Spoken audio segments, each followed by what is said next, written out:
there, Sandra, and welcome to we'll do Meditation 101, where I'm going to share some tips and ideas, obviously from my own experience and from my teachings, meditation teacher that I have classes, and these are things that I like to share with people at the beginning when we're doing a session of meditations, and that's what I'm going to share with you today.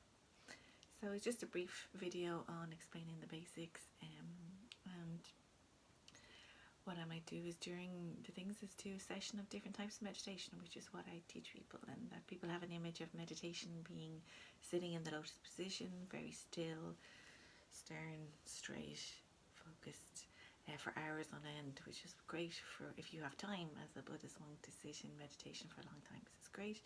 But meditation is a daily practice that you can bring in and do and adapt.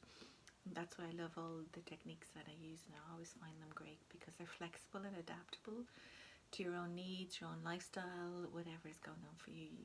You can bring it in and set 5 minutes a day, even if you want to begin with just a minute or 2 minutes. 2 minutes is very practical and easy to do, as is 5, but you can say I'll do a 2-minute meditation every day at the same time, morning, evening, or if you miss, you can always fit it 2 minutes in, and it's great. You can do them in all areas and any time, and different types of meditation. So I teach different types of meditation to explain to people that you can use your breath, you can use focusing in on an object, sound, even just sitting in silence in the sound meditation. So it's good just listening and being aware of what's around you. So it's bringing awareness and creating a moment in time. For me, meditation means being in the present moment, being aware, alert and aware of where you are, how you are. There was a lovely one I learned reading through different meditations, studying and reading, and it was called the red light meditation, which I found really interesting to begin when I was starting out.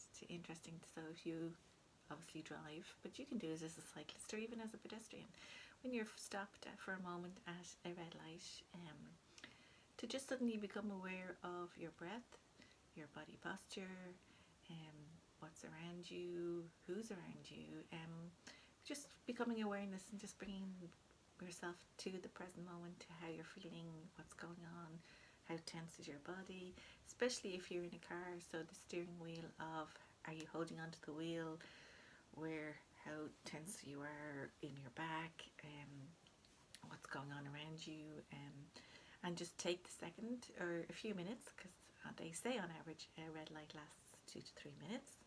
Sometimes it can feel a lot longer depending on where you are and what you're going on with. But if you take that moment in time to even just take a few breaths, taking a nice deep breath in and relaxing the shoulders, relaxing your neck, your back, just your hands on the steering wheel, just to become aware, and even to just become aware where you are, what's around you, where you're parked, where your light is, pedestrians, cars around you. Just take in the awareness, which is great. So I says the different types of meditation, and the posture is important when you're doing what is called a formal meditation, where you're taking time to sit comfortably and do it. The kind of red light meditation, or being standing at a light or standing somewhere and just suddenly bring awareness to yourself. We kind of call them informal ones. So you kind of do 1 formal a day and 2 or 3 informal, just moments in time to bring you back into your awareness.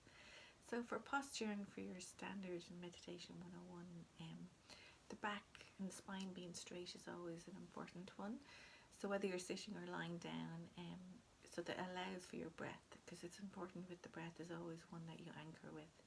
So breathing in and out and being aware, and the longer elongated your spine and straight you are, that makes it easier for your lungs to breathe. Placing if you're sitting, it's great to have your feet firmly on the ground, just to create that groundedness and awareness. If you're lying down, I tend not to do lying down meditations myself personally. It's obviously a choice for people, but if I do find myself, I will elevate my knees and keep my feet flat on the ground, which is good for the lower back, or also it's good to help with not falling asleep. So your body doesn't think if you're lying down going, oh, it's time to sleep. But meditation is about being relaxed and awake. And so your body is relaxed and you're breathing and you're alert in your mind, which is a nice state of just awareness and calmness. And so there are all the different ways of doing it.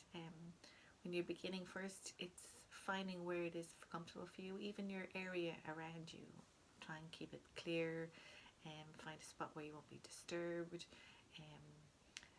Just for your few minutes that you're doing it, and experiment and find different ways, try different sitting positions, try different chairs, find a couch, find sitting on the floor with lots of cushions, a nice blanket if you find that your temperature might change.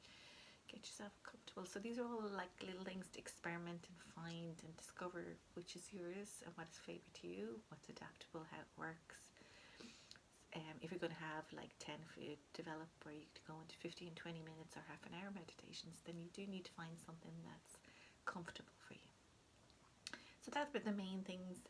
When I start meditations, we begin with breathing and doing deep breaths, but rotate the shoulders to help them to ease, even the neck.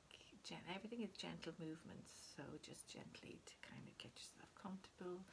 Straight spine, hands. And hands is another thing that people are confused about what to do. So there's many ways you can have your hands up on your lap. There's a nice position where you gather your fingers and hold your two thumbs together. So you just bring them together, which is a nice one I find, because then it can help with your awareness if you tend to wander when you're starting your meditation practice. So what you do is, if you're really tense, then you'll know how tense you are when you're doing a meditation. Or if it kind of slags a little and you know you're being wandering off. Whereas if you just have a nice touch, keeps you focused. And it's something, an anchor as well sometimes. If you find your mind wanders, to just anchor back to your thumbs, what position they are, and bring yourself back into your meditation. And that's another thing people find at the beginning of practicing meditation, is that they find their mind wanders and they get frustrated. But don't let that frustrate you, because it's natural and normal, and it's your mind and your thoughts will wander and they'll pop in. And so just as soon as you become aware that you've wandered off, or you're distracted, or you can just bring yourself back and start again. Especially if you're doing a numbering, is a great way to start. I'll do a few basic meditations here. I'll try and share different ones for counting and to beginning, and your breath work, body scan, sound meditations.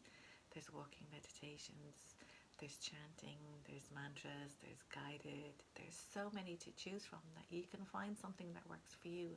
And here on YouTube you'll find loads of meditations and meditation people where there's just sounds or guided. So find someone that you enjoy and you like and listen to, because that's just as important. And you'll find somebody in all the different types and offer here. So I hope you find something, and I hope you found that useful. And I'll check back in with you again where we'll do some nice meditations, and hopefully you'll get to join me. If you like this video, please like and subscribe to my channel, and hopefully we shall be in meditation and having chats again. As I said, if there's anything you would like to share with you, please do comment below.